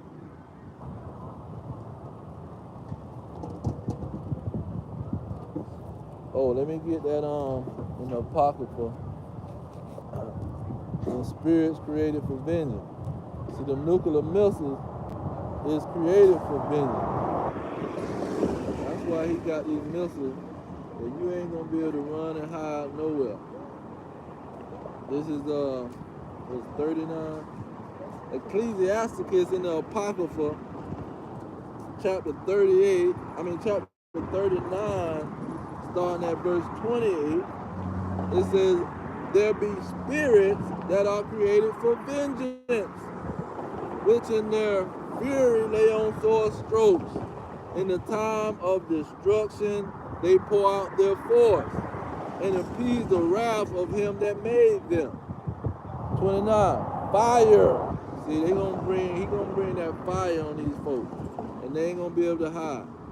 And hell, and famine, and death, all these were created for vengeance. Teeth of wild beasts, scorpions, serpents, and the sword. That's the sword represents these nuclear missiles. Punishing the wicked to destruction. See, he made these missiles to blow these people up. I'm gonna jump over to 40. This is Ecclesiastes 39.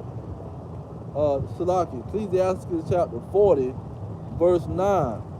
It says, death, bloodshed, strife, and sword, calamities, famine, tribulation, and the scourge, these things are created for the wicked, and for their sakes came the flood. So he's comparing it to the flood.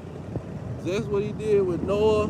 He brought Noah the prophet out to prophesy and warn these people that a flood is coming. Flood is coming. People, talking all this stuff. What you talking about a flood coming? You talking about this sky daddy, he gonna punish everybody. What you talking about, the flood coming? See, because all that time had went by and they was doing all this wicked.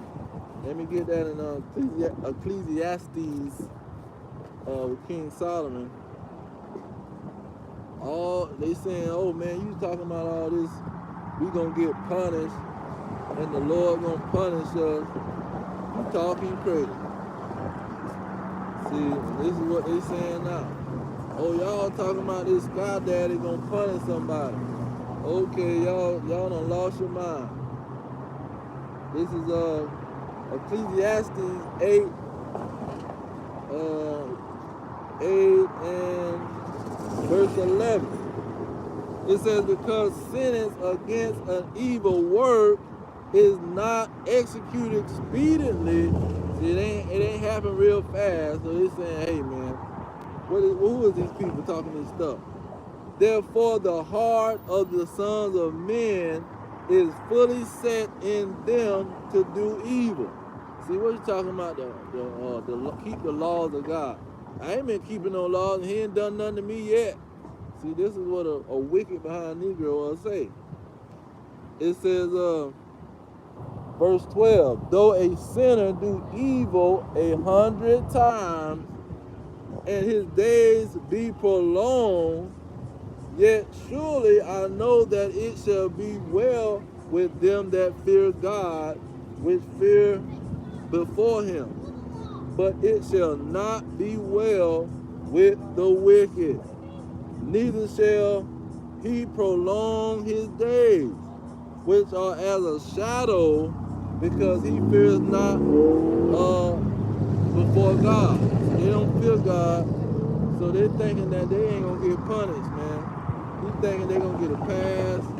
Y'all just fantasizing. Y'all listening to them people that wrote that book. See, who wrote the book? They'll go to saying all kind of ignorant mess because they don't got no fear, because they don't got away. Now this bring out one of my new favorite verses. This is 1 John 4 and let's see here, 4 and 17. It says, here is our love made perfect, that we may have boldness in the day of judgment. See, in the day of judgment, you keeping the Lord's laws, you obeying the Lord. See, then now you can have confidence. What does it say? You can have boldness in the day of judgment, because the love is going to do something.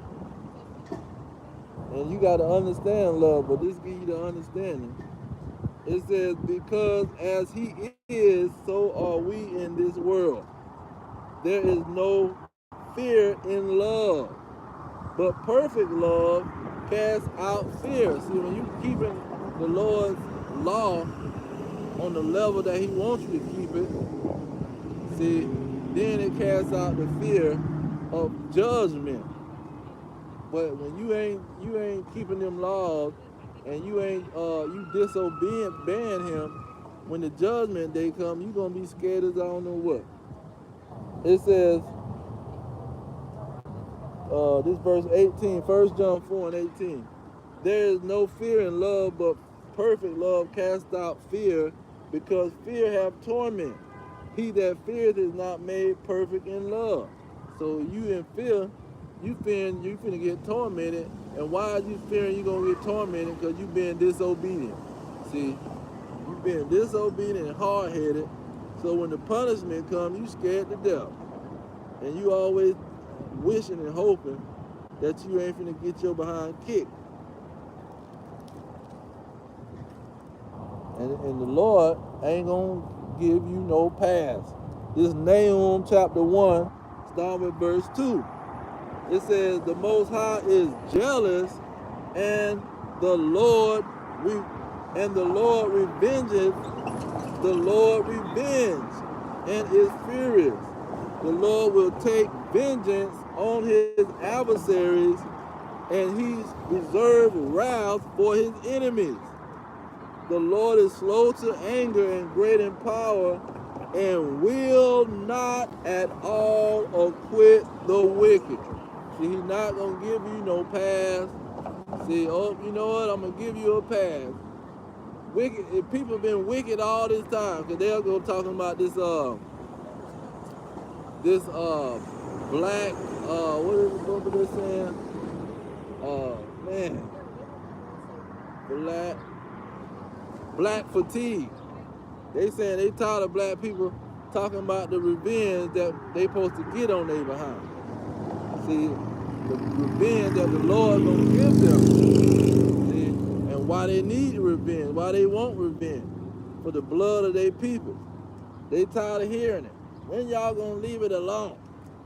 See, he said, I will not at all acquit the wicked. The Lord have his way in the whirlwind and in the storm. That's why these storms pop out of nowhere, man. Swoop down and kill up 7 people. I seen one of them. They had a tornado or something, killed like 200 people, man. But the Lord, he got his way in the whirlwind, and you think you're going to get away, and people thinking they getting away because they don't know how he killing they behind. He killing you with that tornado, with that hurricane, with that fire in that house. See, with a snake biting your behind. See, you catching fire in the house on a holiday. You dying from eating all that food on Thanksgiving, having a stroke and a heart attack, man. It says, the Lord have his way in the whirlwind and in the storm, and in the clouds are the dust of his feet. So ain't nobody getting away. They swear they getting away because they not dying how they think they supposed to die. Or right as soon as they do the situation, they not dying. But let me get this in Job. See, because people being told that it was just an accident. It was a natural disaster. So you a lie. This is Job chapter 4, starting at verse 7. It says, remember, I pray thee, whoever perished being innocent, or where were the righteous cut off? See, the righteous ain't being cut off because they got that perfect love. They doing what they supposed to do when it comes to the Lord. Okay. It says, even at verse 8, even as I have seen they that plow iniquity and sow wickedness reap the same. See, you being punished for what you did. You not just, it wasn't an accident. See, it didn't happen by what they call it, coincidence. Now, what was the one I was just gonna get? Well, let me get Proverbs. This is one of my favorite verses. Proverbs 11 and Proverbs 17. Proverbs 17 and 11. It says, an evil man seeketh only rebellion. And these American, Babylonian, and these heathen, see, these are the evil men. Watch what he say. He said, therefore, a cruel messenger shall be sent against him. So Yahweh, he gonna be that cruel messenger coming for these Americans, coming from these Babylonians, these Egyptians. See, these Sodom and Gomorrites, he gonna be coming for they behind, man. Let me get 29. It's Proverbs 29, starting at verse 26. Proverbs 29 and 26. It says, many seek the ruler's favor, but every man's judgment come from the Lord. See, he judging they behind. They didn't have no accident. It wasn't it was just a mistake. No. The Lord was orchestrating that whole situation and kicking they behind for the wickedness that they was doing. Let me read that one more time. It says, many seek the ruler's favor, So many gonna seek the Lord's favor and try to do what he say do. Try to obey him. See? It says, but every man's judgment coming from the Lord. So he gonna punish those people that's being wicked. Now this Proverbs 28:5, it says, evil men understand not judgment. So they'll try to tell you, oh, that was just an accident. No, that wasn't the Lord killing them because they were doing wrong. See, and no, yes it was. Evil men understand not judgment, but they that seek the Lord understand all things. Because he got it right in his word. He's telling you multiple times that he the one raising up these spirits for vengeance. He putting vengeance on these people. These people want to be wicked and hard-headed. He gonna hit them with vengeance. He gonna bring out spirits of vengeance to punish they behind. Okay. Let me get 2 Thessalonians. I think he talks about Yahushua coming for these folks.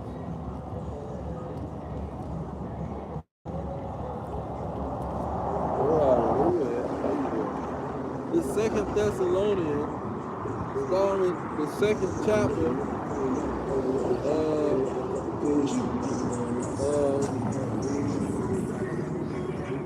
Let's start with verse 1. It says, now we beseech you, brethren, by the coming of our Lord Yahushua Amashiach, and by our gathering together unto him, that ye be not soon shaken in mind, or be troubled, neither by spirit, nor by word, nor by letter as from us, as that day of Amashiach is at hand. So his day is at hand, and he is going to punish these people. It says, let no man deceive you by any means, for that day shall not come. So he's not going to pop out that sky until these prophecies is fulfilled. It says, except there come a falling away first. The Israelites got to be kicked out of their land and be in the land of their captivity so they can remember the curse, remember that they're going to be in captivity to all the nations. Then they're going to know that they're the Israelites. That got to come first. Okay. Verse 3. The end of verse 3 says, and that man of sin be revealed, the son of perdition. Okay. Who is the son of perdition? He tell you who it is in verse 4. That they showing themselves to be God. They're going to put their image up. See, Caesar BOZRAH. See, they're going to put the image of the Edomites as the Israelites and try to replace the prophets. It says, I'm going to jump down to verse 8 to get right to the point. It says, and then shall that wicked be revealed. That wicked was a nation. King David was always battling with these people, man. He went to the Philistines and he was running from Saul, and Saul had a head Edomite under him. See, he had the so-called white man under his armpits, being a witch and a sorcerer, telling a whole bunch of lies. And King David said, hey man, see, you got this guy with you that's a whole liar. Talking about me and the priest conspiring against him to take him off the throne. See? Then, what he said, let me get that Malachi. He says that wicked. Let's go ahead and get it. See? This is Malachi chapter 1, verse 4. It says, whereas Edom says we are impoverished, but we will return and build the desolate places. Thus says the Lord of hosts, they shall build, but I will throw down. They shall call them the border of wickedness. See, the beginning and the end of wickedness. This is where wickedness is coming from. It says, and the people against who the Lord have indignation forever. See, this is being revealed. We done went to their Christian church 1,000 years, man, and they never breaking down Malachi, and we never even heard it. First we had to hear from Apostle Paul, then he said it is written, so we go back and see where he got it from, and lo and behold, the nation of Edom is the wicked. See, they the wicked of the earth. They the one taking over Jerusalem. Now let me get that in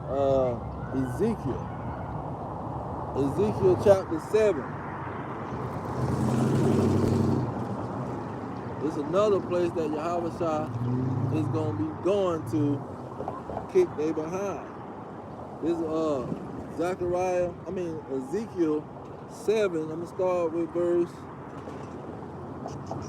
21. It says, and I will give it into the hands of the strangers for a prey, and to the wicked of the earth for a spoil. Who went over there and took that land? Who over there in that land? It says, and they shall pollute it. And over there having alphabet parades, having pride parades, and what do you call it? Tel Aviv, they're over there having all kind of pride parades, man. And they don't deal with the Torah, they mess with the Talmud. See, the Talmud, that's what their religion is. Their religion is not the Torah. But in verse 24, it says, wherefore I will bring the worst of the heathen, and they shall possess their houses. So the worst of the heathen is in that land. The worst of the heathen don't put their picture up as Yahushua and God and the Israelites and everybody else. See, they always been impersonating. There's one Edomite exposed him. He say, man, when he was talking about the Edom, he tried to talk about them on an isolated situation. He said the nation of Edom, there was a nation that would impersonate everybody around them. See, they would try to steal their identities. And they would try to be a very, deceptive nation. So he describing his whole nation. He don't even know it. But he was kicking he was breaking down the characteristics of the nation of Edom like no other. Now it says the worst of the heathen. Let me get the Apocrypha, because the Apocrypha says it's the best.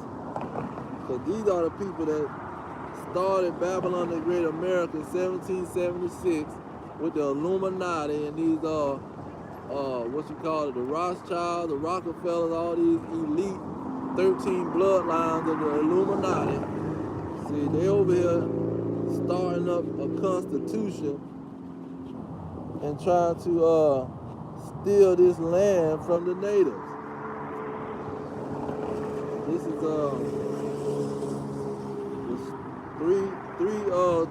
three holy children, but it's in the Song of the letter or the Song of Azariah, and any other kind of book or operation. This is verse 9. It says, and thou did deliver us into the hands of lawless enemies, most hateful, forsakers of God, and to an unjust king, and the most wicked in all the world. See, these people are the most wicked in all the world. This is what we've been going through in Babylon the Great America. See, you don't know, you under the most wickedest people in all the world. And you thinking that these folks gonna give you some reparation. Let's get that in limitation. You thinking they gonna help you out. You thinking you safe. You're in the safe zone. You're in the land of it, or you can have a rest. You can get some money and rest. But, I want that Micah and the limitation. Let's get limitation first.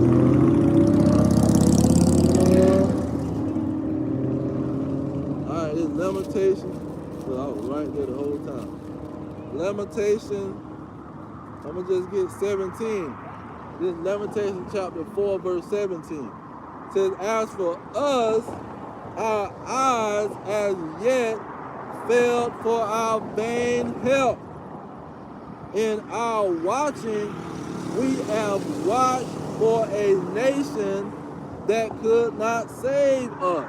See, they're looking for the wickedest nation to save them. The worst of the heathen, the most wicked in all the world. They want them to save them. Because when you go down, it tells you who this nation is. Verse 21, it says, rejoice and be glad, O daughter of Edom. Verse 22, it says, the punishment of your iniquity is accomplished, O daughter of Zion. He will no more carry you away into captivity or slavery. It says, he will visit your iniquity, O daughter of Edom. He will discover your sins. So they're looking for the nation of Edom to save them. They're looking for the nation of Edom to help them. Can we get some reparation? Because y'all did us wrong. We want some reparation. And see, they'll lie to your behind and tell you, just like they told the Native American, what they had 430 treaties, and they lied to these people. So we're going to give y'all some land. We're going to help y'all out. Put they behind on reservations, man. Now they over there drunk, drinking, what they call it, dishwashing liquid. This is Jeremiah. No, I didn't want Jeremiah. Did I want Jeremiah? Lamentation. No, Isaiah 30. Isaiah 30, it says, I'm going to start with verse 2 to get to the point. It says, that walk to go down into Egypt. Because he's talking about the rebellious Israelites. It says, that want to go down into Egypt and have not asked at my mouth to strengthen themselves in the strength of Pharaoh and to trust in the shadow of Egypt. See, the reason it's the shadow of Egypt, just like Apostle Paul said in Romans 9 and 13 and 9 and 17. See, he said, Esau have I hated. Then he said, for this reason have I raised them up. So just like I did Pharaoh. So he's showing you he raised these Edomites up in Rome to rule over Rome as the Edomite Romans. See, and those Edomite Romans, he raised them up to show his power when he destroyed their behind in Babylon the Great America. But what the blacks, Hispanics, and Native Americans, they saying, we looking for the Edomites to save us. We want them to save us, to give us reparation, to not take us, kick us out of their country, back to our country with only 6 million people in it. Verse 3, it says, therefore shall the strength of Pharaoh be your shame. See, and his strength is, he lets you do whatever you want to do. See, him letting you do whatever you want to do, walk around butt naked on the beach.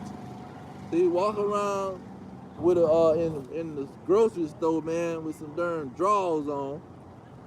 See, him letting you do what you want to do gonna end up being your shame. It says, therefore shall the strength of Pharaoh be your shame, and the trust in the shadow of Egypt your confusion. You jump over to 12. It says, wherefore, thus says the Holy One of Israel, because ye despise this word. See, they despise when we trying to tell them the truth. They despise that crap. See, they'll go by and plug their ears at the Edomites and the other nations be trying to find out what's going on. What is the Negroes talking about? See, I wonder what they talking about. But see, the Negroes and the Hispanics, they'll be covering their ears trying not to hear what somebody's saying. It says, because you despise this word and trust in oppression and perverseness and stay thereon. They say we want to stay in our slavery, man. We want to stay under another nation. We don't want our own nation. No, we're going to stay right here. Say, I'm from Detroit. What you talking about? I'm from Israel. I'm from Mississippi. Say, what y'all talking about, man? I'm from right here. I don't know nothing about what you talking about. See, they oppression making their ears closed, and they don't want to hear nothing you got to say. The other nations say, I wonder what them Negroes is talking about. They coming to ask questions. They coming to inquire what's going on. Now let me get Zechariah. I think it's Zechariah 11. Because I said it on one of the videos. I want to get it. Zechariah 11 and not 13. Zechariah 9 and 11. Nope.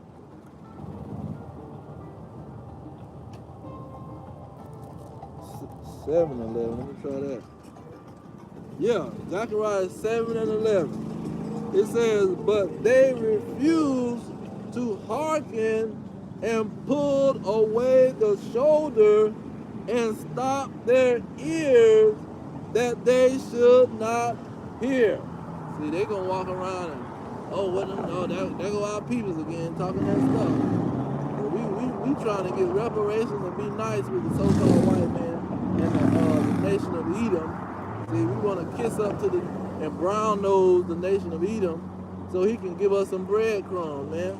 What y'all sitting around yelling and talking about their kingdom gonna fall, man. We want them to help us. This is the mind of an Israelite. So we know, we can tell by the spirit of the Israelite. Let's go to Romans chapter 8. They trying to say, how you know you're Israelite? Well, we know, because we know how they act. This is Romans 8 and 16. It says, the Spirit itself bears witness with our spirit that we are the children of God. See, they rebellious. They're a bunch of rebellious Negroes, man. They don't want to hear nothing. They want to suck up to the heathen and be like the heathen. The Israelites always want to be like the heathen. He had to keep punishing them. Why you want to go and be like these heathen? Trying to worship their gods and stuff.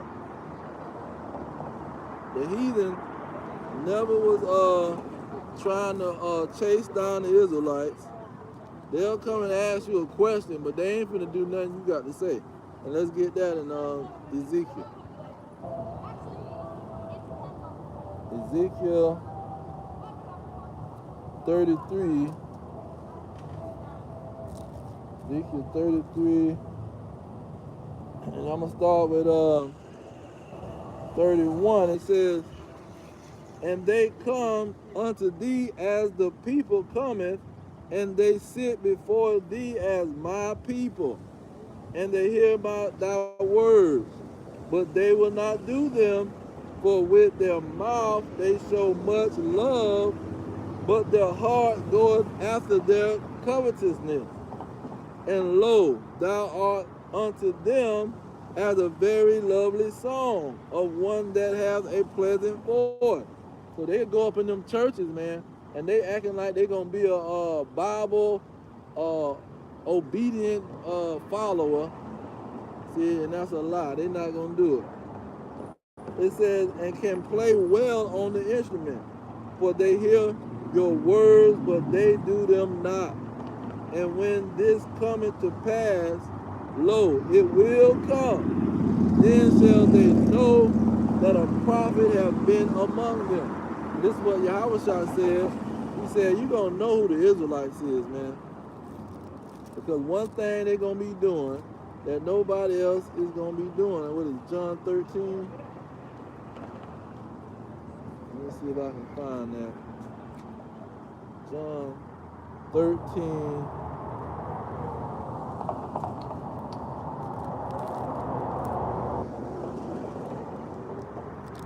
John 13 and 30. Nope, not John 13. Oh, I'm in 12, so like it is John 13. John 13 and 34. It says, a new commandment I give unto you, that ye love one another as I have loved you, that ye also love one another. By this shall all men know that ye are my disciples, if you have love one to another. So they don't understand what love is. See, they talking about love is somebody just running their mouth. You got to love God and love your neighbor. That's not what love is, man. You got to give the definition. Let's go to Apostle Paul, who gives the definition of love, and not know 1 Corinthians 13. But they'll show try to run the 1 Corinthians 13 like that's the only definition. This is Romans chapter 13, verse 8. It says, "Owe no man anything but to love one another. For he that love another hath fulfilled the law." So this is what they not understanding.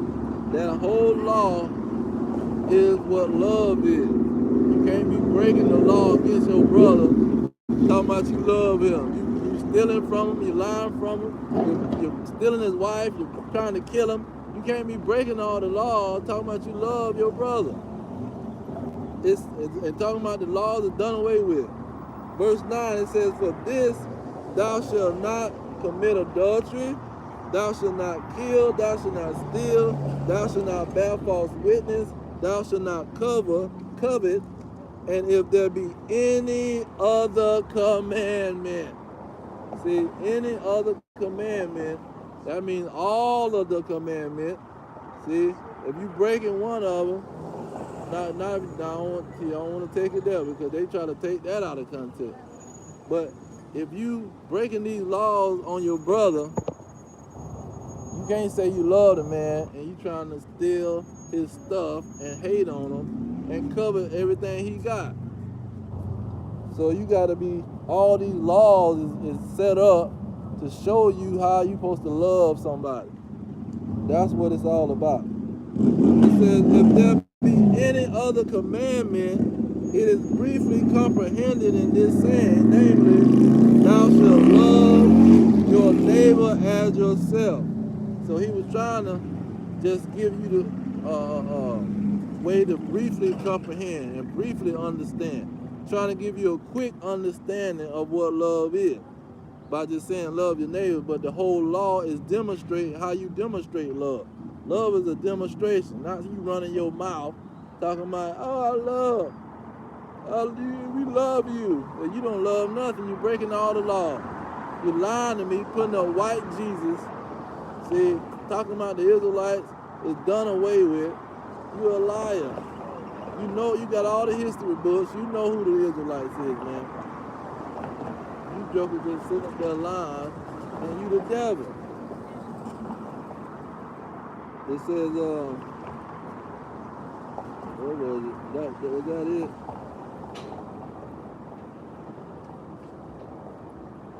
Yeah, verse 10, it says, "Love worketh no ill to his neighbor." See, love ain't gonna be just talking about, "Oh, that law is done away with. I can lie to him. I can steal from him."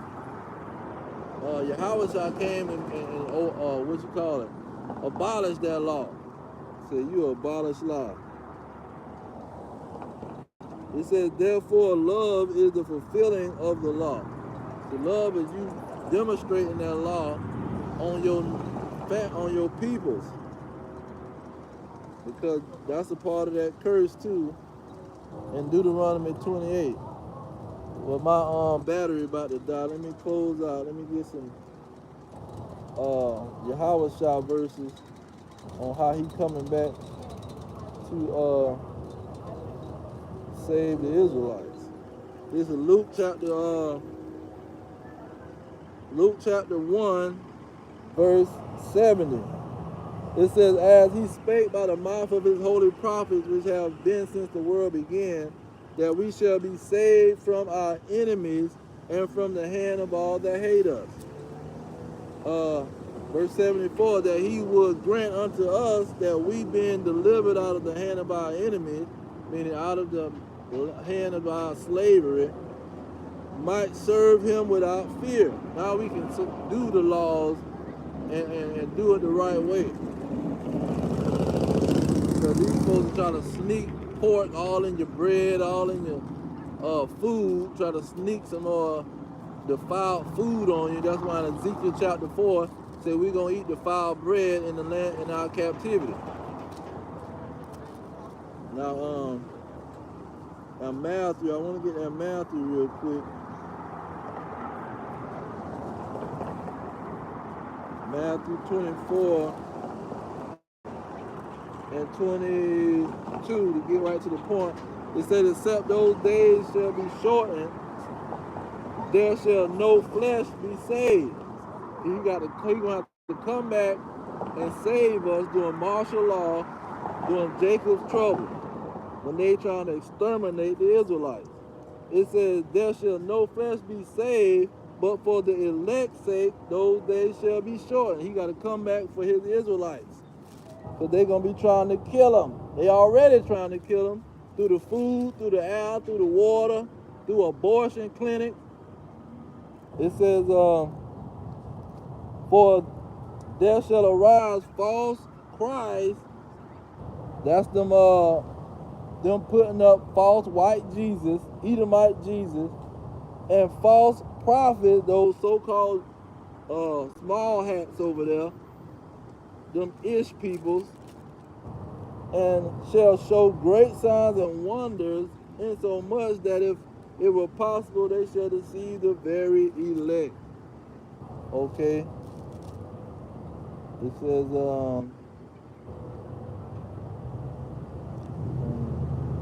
verse 31 is Matthew 24:31, and he shall send his angels with a great sound of a trumpet, and they shall gather together his elect from the four winds, from the ends of the heaven. It says, from the four winds, from one end of heaven to the other. Now that's in Revelation. This is the other thing. When he comes to America and destroy it, he's going to deliver the Israelites right before he destroyed this place. But they saying, oh, you saying he's going to destroy America? Well, y'all here, so what he going to do? How y'all going to get it out of there? They know he going to come deliver us. This is Revelation 11 and 12 to get to the point. And they heard a great voice from heaven saying unto them, come up hither. And they ascended up to heaven in a cloud. That's that big chariot he was flying on. And their enemies beheld them. See, saved from their enemies. All the holy prophets was prophesying how he was going to save the Israelites from their enemies. Verse 13, it said, the same hour was there a great earthquake. See, right here in Babylon the Great. And the 10th part of the city fell. See, these 10 sections of America is going to be broken to 10 pieces. It says, and in the earthquake was slain of men 7,000. Everybody in Babylon who don't get beamed up in them chariots is going to burn by nuclear fire. It says, and the remnant was affrighted and gave glory to the God of heaven. So we're going to be looking out of them chariots, looking at this place burning. Let me get that in 15. This Revelation 15 and 1 is about 15 and 2 to get to the point. And I saw as it were a sea of glass mingled with fire, and them that had gotten the victory over the beast and over his image and over his mark. Talking about the M-O to the T to the B. They're going to try to turn the Israelites into cyborg, turn everybody into cyborg, so they can identify who the chosen is. Because the chosen is not going to take it, and they're not going to have to take it ever. So that's how they're going to identify them when they try to implement that C-hip, see, that slave device. It says, and over his mark and over the number of his name, stand on the sea of glass, having the 7 hearts. So they're going to be looking down at Babylon and Great America, burn, seeing them nuclear missiles hit, boom, boom, boom. They're going to be in the sky. Okay? So that's how, when he comes, The Israelites is not going to die with these Americans. See? And the one that is so in love with these Americans. They're not going to die with these people. They're going to get beamed up and turned into immortal. That's why they have all these immortal movies, the X-Men and all these people with superpowers, because the Israelite was prophesied to have superpowers and to be immortals. That's why the Jewish people that's making these movies, that's why they putting it in there, because they read the Bible.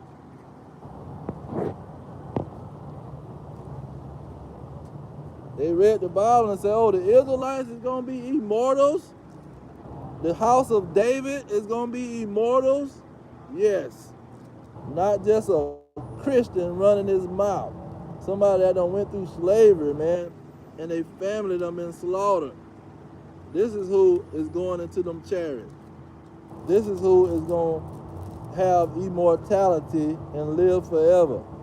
Not a heathen who ain't went through what we went through. But they going to go through something when we put them in captivity. Now, it was another one I was thinking about, but my battery about to go dead. Let me end it right here. I'm going to end it there. I'm going to give all praises to Yahweh, Bahashem, Yahweh Shah, Bahashem, Rekakadash. Double honor to the elders pushing the truth. Peace to the elect worldwide. Our kingdom is that, the elect is the blacks, Hispanics, Native Americans, the descendants of slaves scattered around the globe on slave ships and through many captivities. Our kingdom is at hand. Shalom.